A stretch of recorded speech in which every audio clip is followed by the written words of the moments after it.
بسم اللہ الرحمن الرحیم۔ السلام علیکم ورحمۃ اللہ وبرکاتہ۔ کمرے میں بیٹھا ہوا تھا، بھوک سے برا حال تھا۔ گھر میں بیف بنا ہوا تھا لیکن میں بیف پسند نہیں کرتا تھا۔ خیال آیا کہ ریسٹورنٹ جاتا ہوں، کچھ اسپیشل کھا کر آتا ہوں۔ ہیٹر بند کیا، باہر بہت دھند تھی، سردی بہت زیادہ تھی۔ جیکٹ پہنی کار میں بیٹھا۔ کار میں بیٹھتے ہی میں نے ہیٹر آن کر لیا، اونچی آواز میں میوزک لگایا، ہاتھ میں آئی فون تھا۔ میں اپنی دنیا میں مگن ڈرائیو کر رہا تھا۔ ریسٹورنٹ کے سامنے پہنچا، بھوک سے برا حال تھا۔ ریسٹورنٹ کے دروازے کے پاس سے گزرتے ہوئے ایک لڑکی کے ساتھ ٹکرایا۔ میں جلدی میں تھا، اس سے پہلے کہ میں کچھ کہتا اس لڑکی نے میرے منہ پر تھپڑ مار دیا۔ میرا غصہ آسمان کی بلندیوں کو چھونے لگا۔ دل چاہا اس لڑکی کے منہ پر واپس تھپڑ مار دوں۔ ہاتھ اٹھایا ہی تھا کہ اس کی آنکھوں میں دیکھ کر میرا ہاتھ رک گیا۔ وہ رو رہی تھی بنا کچھ کہے۔ وہ چلی گئی۔ میں ریسٹورنٹ میں چلا گیا، کھانا آرڈر کیا لیکن کھانے کا دل نہیں کر رہا تھا۔ میرے منہ پر تھپڑ کا نشان ابھی بھی تھا، بھوک بھی تھی۔ خیر کھانا کھایا لیکن اس لڑکی پر غصہ تھا۔ بھلا کیسے کوئی کسی کو تھپڑ مار سکتا ہے؟ کچھ لوگوں نے میری طرف دیکھا بھی تھا، میں شرمندہ تو ہوا تھا لیکن اس لڑکی کے آنسو دیکھ کر میں چپ ہو گیا تھا۔ خیر کھانا کھانے کے بعد میں ہوٹل سے باہر آیا، جو کھانا بچ گیا تھا میں نے پارسل کروا لیا۔ ہوٹل سے باہر اپنے کار کے پاس آیا، گاڑی میں بیٹھا، پارکنگ سے کار نکالی۔ ابھی تھوڑا سا دور گیا تھا کہ وہ لڑکی پارکنگ کے باہر بیٹھی ہوئی تھی، باہوں پر سر رکھے ہوئے، ہاتھ میں ٹیشو تھا، بار بار آنسو صاف کر رہی تھی۔ میں رکا، کچھ لمحات دیکھتا رہا، وہ جیسے کسی درد سے گزر رہی ہو۔ دل چاہا اس سے پوچھوں جا کر آخری آنسو کیسے؟ پھر کچھ انا تھی، بھاڑ میں جائے ایسی بدتمیز عورت۔ لیکن دل نے آواز دی کہ فارس، شاید اسے ضرورت ہو تمہاری۔ میں پاس گیا، لڑکی کو سلام کیا، وہ میری طرف دیکھنے لگی۔ میں ہلکا سا مسکرایا جیسے وہ انجان تھی مجھ سے۔ میں پاس بیٹھا، جا کر کیسی ہیں میڈم؟ وہ میری طرف حیرت سے دیکھنے لگی۔ میں چہرے پر ہاتھ رکھ کر بولا کہ میڈم میں وہی ہوں جس کو آپ نے تھوڑی دیر پہلے ایک زوردار تھپڑ مارا تھا۔ وہ لڑکی بہت سخت لہجے میں بولی، تو آپ مجھے تھپڑ مار لیں، حساب برابر ہو جائے گا۔ اس نے چہرہ میری طرف کیا، میں مسکرانے لگا۔ ارے نہیں نہیں، میں ایسا کچھ نہیں کرنے آیا۔ میں نے چاکلیٹ پاکٹ سے نکالی، اس کی طرف بڑھائی اور بولا، میری ماما کہتی ہیں کہ چاکلیٹ شیئر کر کے کھانی چاہیے، غصہ اور ناراضگی ختم ہوتی ہے۔ وہ لڑکی میری طرف دیکھ کر بول کے، سر آئی ایم سو سوری، میں بس اپنی پریشانی میں ہوں، غصہ خود پہ تھا، آپ کو تھپڑ مار دیا، پلیز معاف کر دیں اور اب جائیں آپ یہاں سے۔ میں سمجھ گیا تھا اس کی روح ایک بوجھ اٹھائے ہوئے ہے۔ میں پیار سے بولا کہ اچھا میرا نام فارس ہے، اپنا تعارف کروایا۔ میری باتوں پہ جیسے اسے کچھ یقین ہونے لگا۔ میں نے رونے کی وجہ پوچھی تو اس کی ہچکی سی بند گئی۔ فارس میں نے بہت غلط کیا ہے۔ میں حیران تھا، ایسا بھی کیا کر دیا فارس؟ اپنے شوہر کو دھوکہ دے رہی تھی، وہ مجھ پہ بہت یقین کرتے تھے، مجھے دنیا کی ہر چیز دی تھی انہوں نے، لیکن پھر بھی میں بے وفا ہو گئی۔ میں نے ان سے چھپ کر ایک بوائے فرینڈ بنایا ہوا تھا۔ فرینڈ کے ساتھ ملنا گھومنا پھرنا اب معمول کی بات تھی۔ شوہر گورنمنٹ آفیسر ہیں، وہ گھر بہت کم رہتے ہیں، لیکن نہ جانے ان کو کیسے ہمارا پتہ چل گیا۔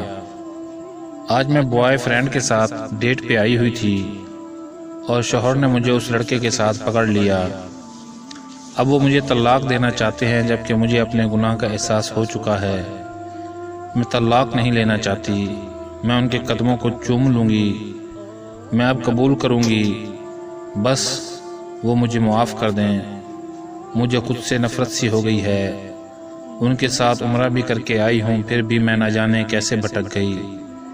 میرا گھر ٹوٹنے سے بچا لو، میں مر جاؤں گی، بس ایک بار مجھے وہ معاف کر دیں۔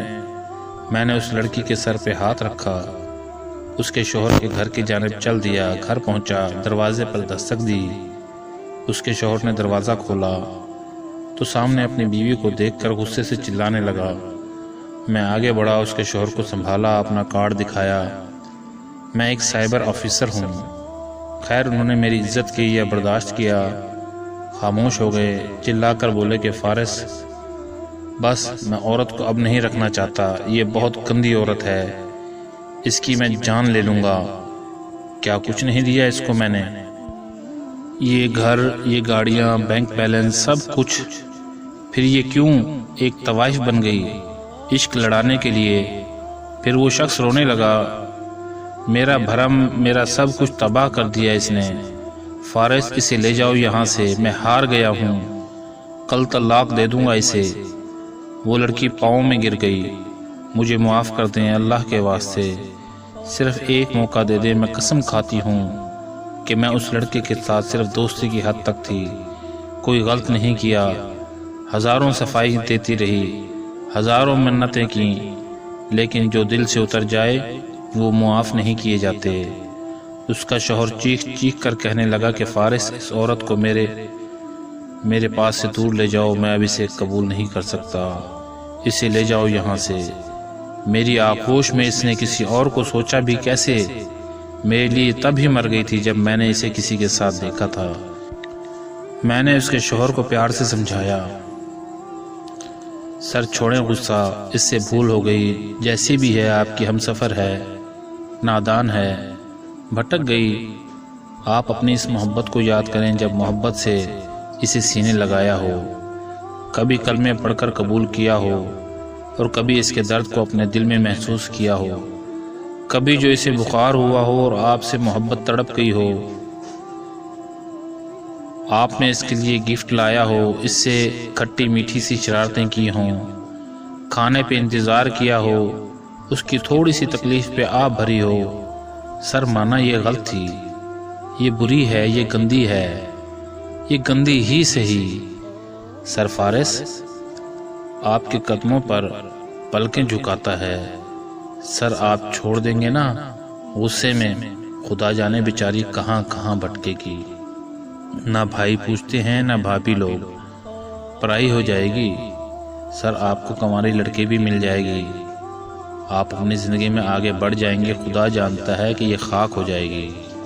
آپ کے بعد شاید کوئی بوڑھا، کوئی 6 بچوں کا باپ، کوئی شرابی کے حوالے اسے مجبوری میں کر دیا جائے۔ خدا نہ کرے جب کوئی اپنا نہ رہا ہو تو کسی سڑک کے کنارے جسم بیچنے لگے۔ سر مانا یہ بے وقوف ہے، ناسمجھ ہے، غلطی ہو گئی، اس سے گناہ کر دیا اس نے، سر معاف کر دیں اسے، اس کے گناہ کا اسے احساس ہو گیا ہے۔ اور لڑکی تڑپ کر رونے لگی، ہاتھ جوڑ کر اپنے شوہر کے سامنے بیٹھ گئی، سر جھکا لیا۔ میں نے اس کے شوہر کی آنکھوں میں دیکھ کر کہا کہ سر، اگر دل میں تھوڑی سی بھی محبت ہے تو اسے زمانے کے سرد ہواؤں سے بچا لیں، خدا جانے یہ طوائف کا سفر نہ طے کرے۔ غلطی انسان سے ہو ہی جاتی ہے، میری اس بہن کو رسوا نہ کریں۔ میں زمانے کو بہت قریب سے سمجھتا ہوں۔ اس کے شوہر کی محبت جاگ اٹھی، یا شاید رحم آ گیا، باہیں پھیلا کر بیوی کو سینے سے لگا لیا۔ بہت پیار کرتا ہوں اس پاگل سے۔ لڑکی زور سے سینے سے لگ گئی اور روتے ہوئے بولے کہ میں ماں بننے والی ہوں، آپ کو خوشخبری دینی۔